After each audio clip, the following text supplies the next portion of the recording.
श्री दुर्गा सप्तशती पहला अध्याय। विनियोग। पहले चरित्र के ब्रह्मा ऋषि, महाकाली देवता, गायत्री छंद, नंदा शक्ति, रक्तदंती का बीज, अग्नि तत्व और ऋग्वेद स्वरूप हैं। श्री महाकाली देवता की प्रसन्नता के लिए पहले चरित्र के रूप में विनियोग किया जाता है। ध्यान। भगवान विष्णु के सो जाने पर मधु और कैटभ को मारने के लिए कमल से पैदा होने वाले ब्रह्मा जी ने जिनकी स्तुति की थी, उन महाकाली देवी का मैं सेवन करता हूँ। मैं अपनी 10 भुजाओं में खड्ग, चक्र, गदा, बाण, धनुष, परीघ, शूल, भुशुंडी, मस्तक और शंख धारण किए हुए हैं। उनके 3 नेत्र हैं। वे अपने तमाम अंगों में आभूषण धारण किए हुए हैं। उनके शरीर की चमक नीलमणि के समान है और वे 10 मुख और 10 पैरों वाली हैं। मार्कंडेय जी बोले, सूर्य के पुत्र सावर्णी जो 8वें मनु कहे जाते हैं, उनकी उत्पत्ति की कथा विस्तार पूर्वक कहता हूँ, सो सुनो। सूर्य पुत्र महाभाग सावर्णी भगवती महामाया के अनुग्रह से जिस प्रकार मनवंतर के स्वामी हुए, वही प्रसंग सुनाता हूँ। पूर्व काल की बात है। स्वरोचिष मनवंतर में सूरत नाम के एक राजा थे जो चैत्र वंश में उत्पन्न हुए थे। समस्त भूमंडल पर उनका अधिकार था। वे प्रजा का अपने औरस पुत्रों की भांति धर्म पूर्वक पालन करते थे। फिर भी उस समय कोला नगरी का नाश करने वाले क्षत्रिय उनके शत्रु हो गए। राजा सूरत की दंड नीति बड़ी प्रबल थी। उनका शत्रु के साथ युद्ध हुआ। यद्यपि कोला विध्वंसी संख्या में कम थे, तो भी राजा सूरत युद्ध में उनसे हार ही गए। तब वे युद्ध भूमि से अपने नगर को लौट आए और केवल अपने देश के राजा होकर रहने लगे। किंतु वहां भी उन प्रबल शत्रुओं ने उस समय राजा सूरत पर आक्रमण कर दिया। राजा का बल क्षीण हो चला था, इसलिए उनके दुष्ट, बलवान एवं भेदी मंत्रियों ने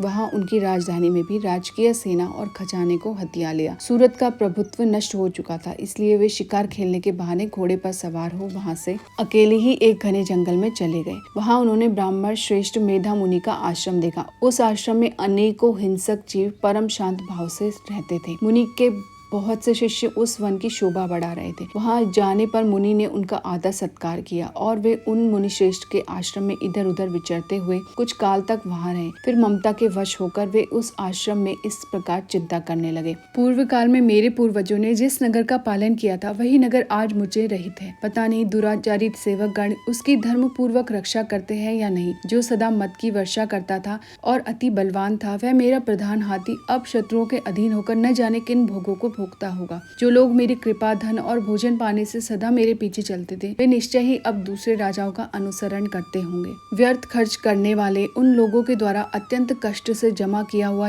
वह मेरा खजाना खाली हो जाएगा। ये तथा और भी कई बातें राजा सूरत लगातार सोचते थे। एक दिन उन्होंने वहां विप्रवर मेधा के आश्रम के निकट एक वैश्य को देखा। उससे पूछा, हे सज्जन, तुम कौन हो? यहाँ तुम क्यों शोकग्रस्त और उद्विग्न दिखाई दे रहे हो? राजा सूरत का यह प्रेम पूर्वक कहा हुआ वचन सुनकर वैश्य ने विनीत भाव से उन्हें प्रणाम करके कहा। वैश्य बोला, राजन, मैं धनिकों के कुल में उत्पन्न एक वैश्य हूँ। मेरा नाम समाधि है। मेरे दुष्ट स्त्री पुत्रों ने धन के लालच में आकर मुझे घर से बाहर निकाल दिया है। इस समय धन, स्त्री और पुत्र से वंचित हूँ। विश्वसनीय बंधु बांधवों ने मेरी ही संपत्ति छीनकर मुझे निकाल दिया, इसलिए दुखी हो मैं यहाँ चलाया हूँ। यहाँ रहकर मैं इस बात को नहीं जानता कि मेरे पुत्रों की स्त्री और आत्मियों की कुशल है या नहीं। इस समय घर में वे कुशल से रहते हैं अथवा अकुशल से। वे मेरे पुत्र कैसे हैं? क्या वे सदाचारी हैं अथवा दुराचारी हो गए हैं? राजा ने पूछा, जिन लोभी स्त्री, पुत्र आदि ने धन के कारण तुम्हें घर से निकाल दिया, उनके प्रति तुम्हारे चित्त में इतना प्यार क्यों है? वैश्य बोला, आप मेरे विषय में जो बातें कहते हैं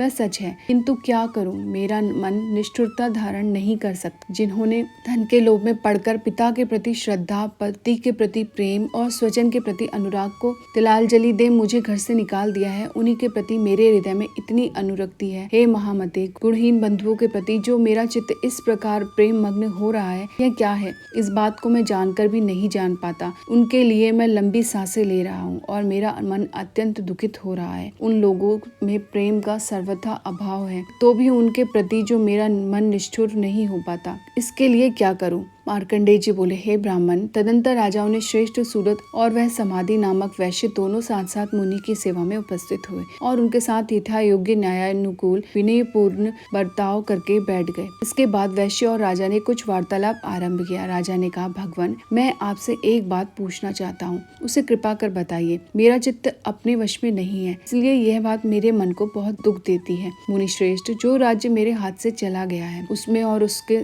संपूर्ण विभागों में मेरी ममता ममता ही रही है, यह जानते हुए कि अब मेरा नहीं है। अज्ञानी की भांति मुझे उसके लिए दुख होता है। इसका क्या कारण है? इधर यह वैश्य भी घर से अपमानित होकर आया है, इसके पुत्र, स्त्री और नौकरों ने इसको छोड़ दिया है, आत्मीय जनों ने इसका परित्याग कर दिया है, तो भी इसके हृदय में उनके प्रति अत्यंत स्नेह है। इस प्रकार यह तथा मैं दोनों ही बहुत दुखी हैं, जिसमें प्रत्यक्ष दोष देखा गया है। उस विषय के लिए भी हमारे मन में ममता के कारण आकर्षण पैदा हो रहा है। हे महाभाग, हम दोनों समझदार हैं, तो भी हम में जो मोह पैदा हुआ है यह क्या है? विवेक शून्य पुरुष की भांति मुझ में और इसमें भी मूर्ता स्पष्ट दिखाई देती है। ऋषि बोले, महाभाग, सब जीवों को विषय गोचर होने का ज्ञान है, और हे महाभाग, विषय भी सबके लिए अलग अलग है। कुछ प्राणी दिन में नहीं देखते और कुछ जीव ऐसे हैं जो दिन और रात्रि में बराबर ही देखते हैं। यह ठीक है कि मनुष्य समझदार होते हैं, किंतु केवल वे ही ऐसे नहीं होते। पशु पक्षी आदि सभी प्राणियों में बुद्धि होती है। मनुष्यों का ज्ञान भी वैसा ही होता है जैसा उन मृगों और पक्षियों का होता है। यह तथा अन्य बातें भी प्राय दोनों में समान ही हैं। समझ होने पर भी इन पक्षियों को तो देखो, ये स्वयं भूख से पीड़ित होते हुए भी मोहवश बच्चों की चोंच में कितने चाव से अन्न के दाने डाल रहे हैं। पुरुष श्रेष्ठ, क्या तुम देखते नहीं ये मनुष्य समझदार होते हुए भी लोभवश अपने किए हुए उपकार का बदला पाने के लिए पुत्रों की कामना करते हैं। यद्यपि उन सब में समझ की कमी नहीं है, तथापि वे संसार की स्थिति बनाए रखने वाली भगवती महामाया के प्रभाव द्वारा ममतामय भंवर से युक्त मुंह के गहरे गड्ढे में गिराए जाते हैं। इसलिए इसमें आश्चर्य नहीं करना चाहिए। जगदीश्वर भगवान विष्णु की योग निद्रा रूपी जो भगवती महामाया है, उन्हीं द्वारा यह जगत मोहित हो रहा है। वे भगवती महामाया देवी ज्ञानियों के भी चित्त को बलपूर्वक खींचकर मोहग्रस्त कर देती हैं। वे ही इस सारे चराचर जगत की सृष्टि करती है तथा वे ही प्रसन्न होने पर मनुष्य को मुक्ति के लिए वरदान देती है। वे ही पराविद्या, संसार बंधन और मोक्ष की कारणभूता सनातनी देवी तथा संपूर्ण ईश्वरों की भी अधीश्वरी हैं। राजा ने पूछा, भगवान, जिन्हें आप महामाया कहते हैं, वे देवी कौन हैं? ब्राह्मण, उनकी उत्पत्ति कैसे हुई तथा उनके कार्य क्या कौन कौन से हैं? ब्रह्म वेत्ताओं में श्रेष्ठ महर्षि उन देवी का जैसा प्रभाव हो, जैसा स्वरूप हो और जिस प्रकार पादुभाव हो, वह सब मैं आपके मुख से सुनना चाहता हूँ। ऋषि ने कहा, राजन, वास्तव में तो वे देवी नित्य स्वरूपा ही हैं। संपूर्ण विश्व उन्हीं का रूप है तथा उन्होंने समस्त जगत व्याप्त कर रखा है, तथापि उनका आविर्भाव अनेक प्रकार से होता है। वह मुझसे सुनो। यद्यपि वे नित्य और अजन्मा हैं, तथापि जब देवताओं का कार्य सिद्ध करने के लिए प्रकट होती हैं, उस समय संसार में उत्पन्ना कहलाती हैं। कल्प के अंत में जब संपूर्ण जगत एक ही महासागर में डूब रहा था और सबके प्रभु भगवान विष्णु शेषनाग की शैया बिछाकर योग निद्रा में लीन सो रहे थे, उस समय उनके कानों की मैल से दो भयंकर असुर उत्पन्न हुए जो मधु और कैटप के नाम से प्रसिद्ध थे। वे दोनों ब्रह्मा जी का व्रत करने को उद्यत हो गए। भगवान विष्णु के नाभि कमल में विराजमान प्रजापति ब्रह्मा ने जब उन दोनों भयानक असुरों को अपने पास मारने के लिए आता और भगवान को सोया हुआ देखा, एकाग्र चित्त होकर उन्होंने भगवान विष्णु को जगाने के लिए नेत्रों में निवास करने वाली योग निद्रा की स्तुति आरंभ की, जो इस विश्व के स्वामिनी, जगत को धारण करने वाली, संसार का भरण पोषण और संहार करने वाली तथा तेज स्वरूप भगवान विष्णु की अनुपम शक्ति है। उन्हीं भगवती निद्रा देवी के भगवान ब्रह्मा स्तुति करने लगे। ब्रह्मा जी ने कहा, देवी, तुम ही स्वाहा, तुम ही स्वधा और तुम ही वष्टकार हो। स्वर भी तुम्हारे ही स्वरूप है, तुम ही प्राणदायिनी सुधा हो। नित्य अक्षर प्रणव में अकार, उकार, मकार, इन तीनों मात्राओं के रूप में तुम ही स्थित हो तथा इन तीन मात्राओं के अतिरिक्त जो बिंदु रूपा नित्य अर्ध मात्रा है, इसका विशेष रूप से उच्चारण नहीं किया जा सकता, वह भी तुम ही हो। देवी, तुम ही संध्या, सावित्री तथा परम जननी हो। देवी, तुम ही इस सकल ब्रह्मांड को धारण करती हो। तुमसे ही इस जगत की सृष्टि होती है, तुम ही से इसका लालन पालन होता है और सदा तुम ही कल्प के अंत में सबको अपना ग्रास बना लेती हो। जगतमयी देवी, इस जगत की उत्पत्ति के समय तुम सृष्टि रूपा हो, पालन काल में स्थिति रूपा हो तथा कल्पांत के समय संहार रूपा हो। तुम ही महाविद्या, महामाया, महामेधा, महास्मृति, महामोह रूपा, महादेवी और महासुरी हो। तुम ही तीन गुणों सत्व, रज, तम को उत्पन्न करने वाली सबकी प्रकृति हो। भयंकर कालरात्रि, महारात्रि और तुम ही बोध स्वरूपा बुद्धि हो। लज्जा, शांति और क्षमा, पुष्टि, तुष्टि भी तुम ही हो। तुम शूल धारिणी, घोर रूपा, खड़ग धारिणी तथा गदा, चक्र, शंख और धनुष बाण धारण करने वाली हो। बाण, भुषुंडी और परीग ये भी तुम्हारे अस्त्र हैं। तुम सौम्य और सौम्यतर हो। इतना ही नहीं, जितने भी सौम्य एवं सुंदर पदार्थ हैं, उन सब की अपेक्षा तुम अत्यधिक सुंदरी हो।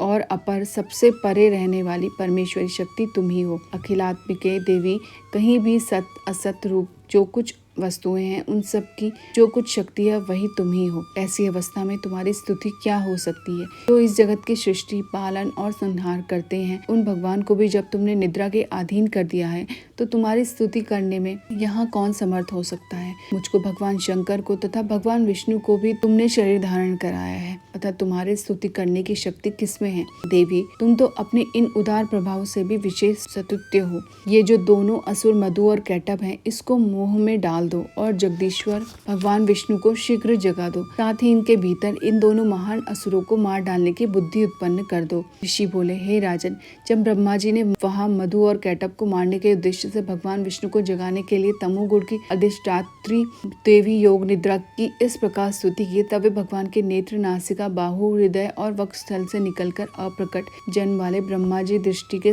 सक्षम खड़ी हो गई। योग निद्रा से मुक्त होने पर जगत के स्वामी जनार्दन उस एकार्णव के जल में शेषनाग की शैया से जाग उठे। फिर उन्होंने दोनों असुरों को देखा। वे दुष्ट आत्मा मधु और कैटभ अत्यंत बलवान तथा पराक्रमी थे और क्रोध से लाल लाल आंखें के ब्रह्मा जी को खा जाना चाहते थे।